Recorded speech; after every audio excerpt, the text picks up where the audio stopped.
the 3-second rule. That would be gross. You would never go in, see a half-eaten candy bar on the ground and start eating it. Why? You don't know where it's been. You don't know what somebody did to it, and you don't know what germs or other things are there. So it can cause severe harm to your body. But why would you go in and take a USB stick and put it into your computer? It's eating a virtual candy bar. You would never do it in real life, but some reason when we get to the internet, that common sense component fails. Once again, you wouldn't go in and walk in a bad street of New York City at 2 in the morning with $500 in your hand. And if you did, and you got mugged, you probably wouldn't be surprised. Yeah, I sort of knew that was happening. So why is it when you walk on the bad parts of the internet and somebody steals your credit card number or your social security number, why are we surprised? Same exact issue. One other big thing that I push, and many of you are sort of in between this, but I still want to pass it on because you probably have friends, nieces and nephews, or brothers and sisters that are younger, but you look at the average 14 or 15-year-old. And I go to PTA meetings and I ask parents, how many of you have talked to your kids about talking with strangers? Oh, every one of them. What do you tell them? Oh, don't talk to a stranger. If they're walking home and a van pulls up and says, hey, get in, we have some ice cream for you, what do you teach your kids to do? Scream and run, right? Get away from that. We've trained them very well on that. Then I ask those same set of parents, how many of you have talked to your children about not talking to strangers on the internet? And less than 5% of the hands go up. How is that any different? Kids and people are being targeted on the internet just like they are in everyday life, but why is it that we talk to our children about stay away from bad people in real life, but on the internet it's okay? And the problem on the internet, it's worse. Because at least in real life, I can see that when somebody pulls up, they're creepy looking. On the internet, you can pretend to be anybody you want. You want to be a 15-year-old? Boom. It's one of the country music songs out there. I love it. Is the main chorus of it is, I look much better online.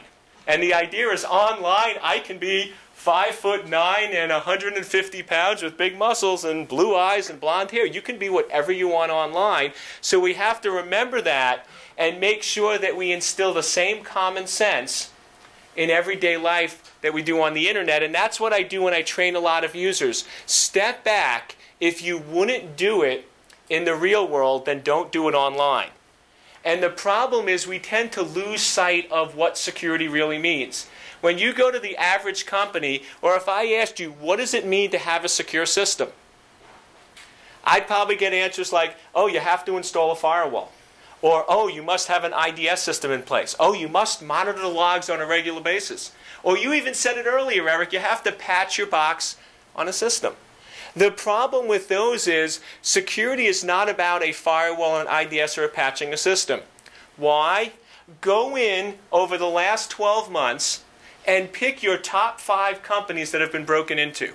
Your Choice Points, your TJ Maxx's, your Veterans Affairs, name all of them and research them. What did they all have in common? Every single one of them had firewalls. Every single one of them had IDSs. Every single one of them had some form of encryption. Every single one of them did some form of patch management. Every one of them had a security department. And every one of them had a security budget. And they still got broken into, they still got compromised. Which means just going in and deploying a product is not going to get you there. Security is all about mitigating or controlling risk to your critical assets. If you work in security, every minute you spend on your job, every dollar you spend as part of your company's budget, you should be reducing a risk. If you're not reducing a risk to a critical asset, then you're not focusing on the key areas of security. And even though some people say security is hopeless, it's not. There's actually one industry that's very similar to security, and they're very, very successful. The insurance industry. The insurance industry is all about risk mitigation. They have no idea if you're going to get into a car accident tomorrow. They have no idea if you're going to die or get sick tomorrow. But what do? They go in and they normalize the data. They understand what are the things that could potentially happen. They determine what are the chances of that happening, and that's where your premium comes from. The next time you go in and get a cost for your insurance on your car, ask that insurance agent, where did you come up with that number from? They'll tell you, oh, well, we went through based on your driving history, based on other people in your categories, and other factors. They determine what is the risk or likelihood of you getting into an accident. And the trick is they bring in more that they pay out, and that's why they're very successful. If you don't believe me that that's the case, the next time they predict that they're going to get a major hurricane in Florida, call up and try to get insurance. You can't. Why? Because if it's guaranteed that a hurricane is going to hit Florida, that's not risk, and therefore insurance companies won't play that game. So it's got to have a risk component in it, and that's what we're doing with security. I'll tell you right now, bad things will happen. I tell this to CEOs when I talk to them.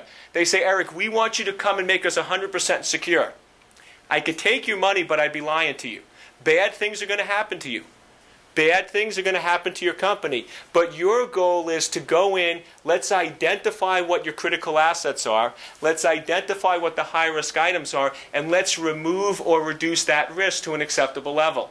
I was talking with one of the professors this morning, and we were talking about the insider threat. When you have an insider threat, as long as you have employees at your company, there's going to be people that are going to cause harm. The goal is not to stop the insider threat. The goal is to catch or reduce them before they cause major damage. An example is if you look at Robert Hansen at the FBI. He was doing espionage for about 7 years. Now, there's probably other Robert Hansens out there. The trick is not to stop them, but catch the next Robert Hansen in 2 years instead of 7. Because if you catch him in the 2 years instead of 7, you're reducing the risk, you're greatly reducing the damage, and greatly reducing the impact. One of the things I always say is prevention is ideal, but detection is a must. You try to prevent things as much as possible, but you realize that bad things can and will happen, and the goal is to try to stop and reduce that risk to an acceptable level. It's the same thing with driving a car. You can't always control whether you're going to get into a car accident. You can always stop at red lights. You can always stop at the stop signs. You can always go your speed limit. But what stops some crazy maniac on the highway from running into the back of you? What stops somebody from pulling in front of you and hitting into the side of your car? You have absolutely no control over that. But by driving a safe automobile that's inspected, that has airbags and other protection mechanisms, you're reducing your risk of harm or death and increasing your chances of being to walk away. We need to do the same thing with our corporate assets. Instead of focusing just on a component like a firewall or an IDS, we have to focus in on solutions that will reduce our risk. Now, there's a paradigm shift that's occurring. If you look at risk, risk is broken up into two components: threats and vulnerabilities. Threat is the potential for harm, and vulnerability is a weakness that allows that threat to manifest itself against your organization.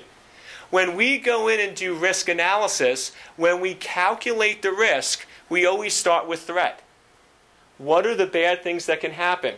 The problem with this is how most organizations approach security, is they take a threat-based approach. Just listen to the average company. When a new virus comes out, what happens to the antivirus websites? They get bombarded. Why? Because everybody's trying to download the latest patch. When a new worm comes out, what happens to the vendor site? They get bombarded because everybody tries to patch their system. So if you go in and you focus your security from a threat perspective, which is what most organizations do today, what does it lead to? It leads to reactive security. You're waiting for a new threat and you react to it by patching, removing a service, or updating your antivirus software. That worked many years ago when you had a long runway in order to secure your systems. If you look at worms like Code Red and Nimda, from when the vulnerability was released to when the worm came out was about 365 days. That means you had a year to patch your system. If you look at many of the worms today, they're sometimes within 8 or 12 hours. One of the things that I like to say, which we see occurring, is you have Patch Tuesday. Right?